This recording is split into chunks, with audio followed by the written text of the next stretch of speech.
Hello YouTube family and welcome to our channel voice of Veni. So నా పేరు కృష్ణవేణి అండి. కొత్తగా ఎవరైనా ఇప్పుడు మన ఛానల్ చూస్తున్నట్లయితే మీకు నా వీడియోస్ నచ్చితే లైక్, షేర్, కామెంట్, సబ్స్క్రైబ్ చేయండి. సో ఏంటి ఇంకొక వీడియోలో గుండు ఇప్పుడేంటో హెయిర్ అనుకుంటున్నారా? సో ఇది చాలా పాత వీడియో అండి, నా ఫస్ట్ ఛానల్లోదనమాట. సో నా ఫస్ట్ ఛానల్ పేరు short home by Veni. So దానికి కొంచెం ప్రాబ్లం వల్ల దానిలో వీడియోస్ అన్నీ మళ్ళీ నేను ఇప్పుడు దీంట్లో అయితే పెట్టుకుంటున్నాను. సో ఇది 2 ఇయర్స్ బ్యాక్ వీడియో కాబట్టి నాకైతే హెయిర్ ఉందండి. సో ఎవరు వేరే వాళ్ళ వీడియో అనుకోవద్దు, అది నేనే. ఇప్పుడు ఏంటి అంటే కనుక చాలామందికి ఇది చింతపండుతో తయారు చేసే పచ్చడి అంటే ఇష్టము. సో కొంతమందికి మాత్రమే తెలుసండి, దీనిని చింతక్కు అంటారనమాట. సో పచ్చి చింతకాయలతో ఇది రెడీ అయి చేస్తారనమాట. సో ఇది ఎలా రెడీ చేస్తారనేది ఇంకొక వీడియో ఉంది, అది కూడా పోస్ట్ చేస్తాను చూడండి.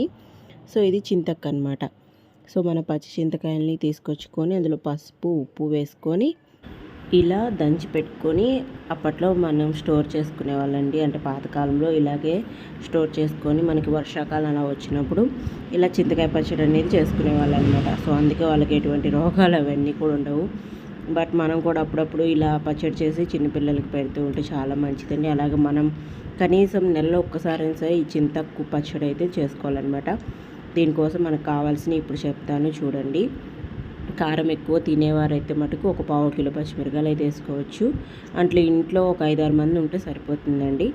అలాగే మనకి 1/2 కిలో టమాటాలు తీసుకోవాలి. ఆ తర్వాత ఒక ఉల్లిపాయ, ఆ తర్వాత ఒక మొత్తం చిన్నుల్లిపాయ అయితే ఒలుచుకొని ఇలా పెట్టుకోవాలండి. వెల్లుల్లి అంటారనమాట. సో మొత్తం ఒలుచుకొని మనమైతే వీటికి కావాల్సినవి అయితే ఇవే అనమాట. ఈ 5 ఉంటేనే పచ్చడి అనేది రెడీ అయిపోతుంది. ఇప్పుడు మనం బాండీలో వేసేసుకొని కొద్దిగా ఆయిల్ వేసుకుంటే సరిపోతుందండి. ఇవి మంచిగా మగ్గిపోతాయి అన్నమాట ఒక 10 నిమిషాల్లో. ఇలా మనం మగ్గ పెట్టేసుకొని ఆ తర్వాత మంచిగా మిక్సీ కంటే రోల్ బెస్ట్ అండి. రోల్ కనుక మీ ఇంట్లో ఉంటే కనుక మీరు రోల్లోనే ఈ పచ్చడి అనేది చేసుకోండి. ఇక మనం ఎటువంటి పప్పులు అయితే వేయటం లేదు, కేవలం వీటితో మాత్రమే మనం చింతకు పచ్చడి అనేది చేస్తున్నాం అన్నమాట. మామూలుగా ఇలా చేసుకొని ఇందులో కొంచెం మనం పల్లీలు, చింతపండు వేసుకొని చేసుకుంటాము నార్మల్గా. అది నార్మల్ పచ్చడి. ఇది ఓన్లీ చింతక్కుతో కాబట్టి ఇది చింతకు పచ్చడి అనమాట. సో మా ఇంట్లో, మా పాత ఇంట్లో, రెంటికొన్నింట్లో ఈ రోల్ అయితే ఉందండి. సో అప్పుడైతే మటుకు నేను మంచిగా ఈ పచ్చడిని బాగా వాడేదాన్ని. పిల్లలకు కూడా చాలా బాగా పెట్టేదన్నమాట. సో వాళ్ళు చాలా ఇష్టంగా తినేవాళ్ళు. ఇది కూడా కొంచెం పుల్లగా కారం కారంగా ఉంటుంది. సో పిల్లలకి ఇలాంటి అలవాటు చేస్తూ ఉండాలండి. చేస్తూ ఉంటేనే వాళ్ళకి అన్ని రుచులు అనేది తెలుస్తూ ఉంటాయన్నమాట. నేనైతే కల్లుప్పు వేసేసి ఇక దంచడం అయితే మొదలు పెట్టేశాను. స్టార్టింగ్లోనే చింతకు వేసుకోవచ్చు, లేదంటే కొంచెం ఇవి టమాటా, పచ్చిమిర్చి ఇవి మెదిగిన తర్వాత కూడా వేసుకోవచ్చు అండి. సో నేను చూసారా, ఒక హ్యాండ్తో ఫోన్ పట్టుకొని ఇంకొక చేత్తో అయితే మటుకు రోకల బండ తీసుకొని వచ్చుతున్నాను. అందుకే ఫోన్ కూడా ఎగురుతూ ఉందన్నమాట. మరి ఏం చేస్తాను చెప్పండి, ఇంట్లో అప్పట్లో ట్రైపాడ్ కూడా లేకపోయే ఇలాగే వీడియోస్ అనేది చేస్తున్నాను. సో నేను ఎంత కష్టపడి వీడియోస్ చేసినా కానీ అందులో ఫలితం అయితే అస్సలు లేదండి. పేరుకేమో 160,000 మంది ఫాలోవర్స్ ఉన్నారు, కానీ అస్సలు వేస్ట్. ఇంకా ఆ తర్వాత అయితే మటుకు మా హస్బెండ్ అయితే మటుకు రిక్వెస్ట్ చేసి, బావా ప్లీజ్ ఒక్కసారి వీడియో తీయవా అంటే కనుక అలా కొంచెం వీడియో క్లిప్ అయితే తీశారండి. ఫైనల్లీ మన చింతకు రోటి పచ్చడి అయితే రెడీ అయిపోతుంది అన్నట్టు. చూస్తుంటేనే నోట్లో నీళ్ళు ఊరుతున్నాయి కదా.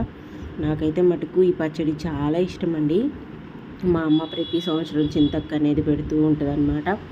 అలా తీసుకొచ్చినప్పుడు ఇలా పచ్చడి చేసుకొని మేము ఇంట్లో అందరం తింటాము. సో వేడన్నం అయితే చేసుకొని రెడీగా పెట్టుకున్నాను. పక్కన పెరుగు, అంటే ఈ పచ్చడి తిన్న తర్వాత పెరుగు వేసుకొని తింటే సూపర్ ఉంటుందండి. వీటి ముందు మనకి ఎటువంటి బిర్యానీ కూడా పనికిరనమాట, అంత టేస్ట్గా ఉంటుంది. నేను ఇంకితే పక్కన అప్పడాలు కూడా పెట్టేసుకొని మంచిగా సూపర్గా లాగిచ్చేసానండి. సో మీరు కూడా నా వీడియో చూసి మీకు నచ్చితే కనుక ఖచ్చితంగా లైక్, షేర్, కామెంట్, సబ్స్క్రైబ్ చేసుకోండి. ఇటువంటి పచ్చడి మళ్ళీ మళ్ళీ చేసుకొని తినాలనిపించేటట్టు ఉంటుందన్నమాట. ఓకేనా? ఫస్ట్ ముద్ద మీకే పెడుతున్నాను, మీరే తినేసేయండి. నెక్స్ట్ ముద్ద నేను తింటాను అనమాట. మీరు ఒకటి గమనించారా, నేను అప్పుడు ఎంత సన్నగా ఉన్నానో. నాకు చిన్న పాప పుట్టక ముందండి ఈ వీడియో. సో చిన్న పాప పుట్టిన తర్వాత కొంచెం బాడీ అనేది ఓవర్ వెయిట్ అయితే వచ్చేస్తుంది అనమాట. సో అందుకోసం ఇప్పుడు ఈ డైట్ ఇదంతా, లేదంటే కమ్మగా అన్నము అలాంటి రోడ్డు పచ్చళ్ళు తింటేనే హెల్త్కి చాలా బాగుంది అప్పట్లో. ఏం చేస్తామండి, సో ఇంతే అనమాట. ఇంకొక మంచి వీడియోతో మళ్ళీ మీ ముందుకు వచ్చేస్తాను. Thanks for watching. సబ్స్క్రైబ్ చేసుకోవడం మాత్రం అస్సలు మర్చిపోవద్దండి. ఓకేనా?